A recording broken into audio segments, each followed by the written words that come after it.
it's Janelle here at Two Chicks and a Babe, and today is April 1st, and it's not a joke, and we're going to talk about gardening and composting. Thanks for checking in. Let's get started. Are you ready? Are you ready to talk about compost?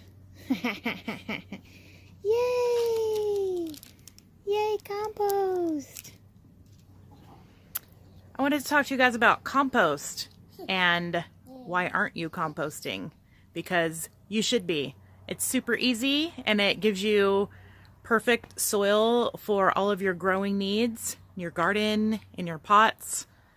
Anything that you want to grow should be composting to help your dirt be amazing. So this little mound right here is kind of our impromptu compost pile that we threw a bunch of stuff together last year, and we're going to put some pallets around it to make it all nice and keep adding to it. And the most important thing is just to do it.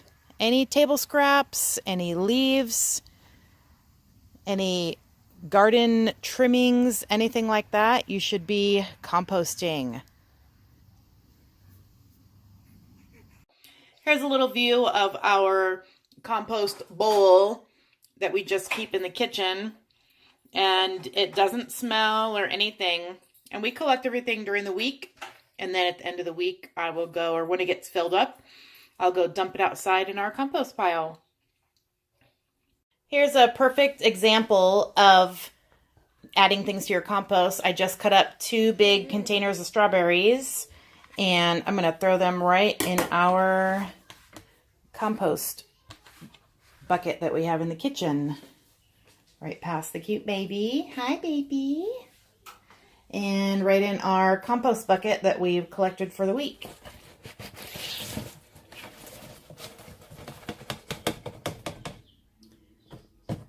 It's easy as that.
So here's a perfect example of any plastic container you have. Instead of throwing it in the trash, I started these little tomato seeds, and I have a lot of them coming up and sprouting, and then when they get a little bigger, I'll thin them out and I can plant them in a pot.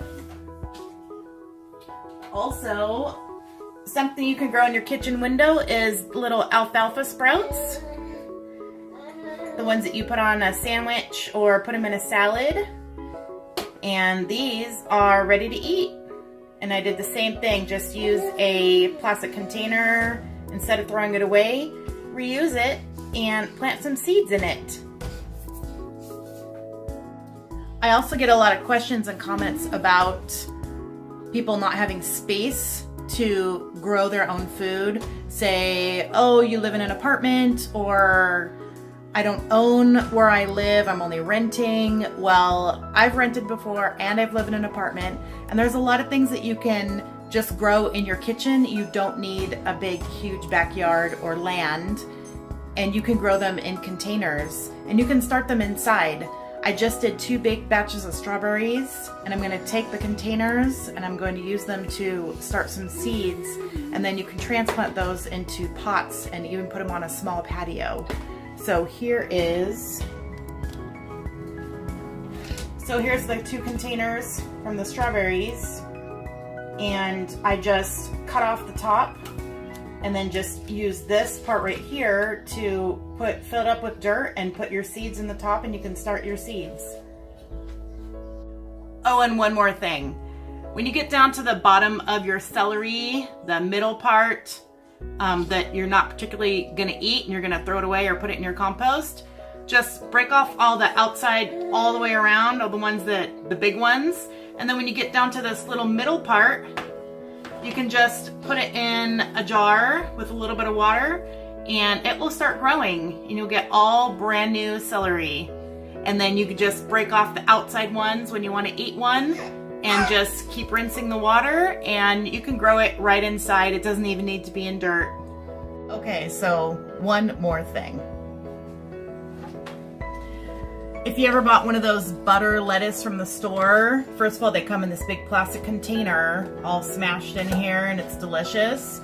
But they also come with this little root ball. This is the butter lettuce. I cut all the top off today and left the center inside right here. And then they do have this wonderful root ball with dirt on it. So we could replant that. So let's put it in some dirt and see how it does. And I'll update you as it grows.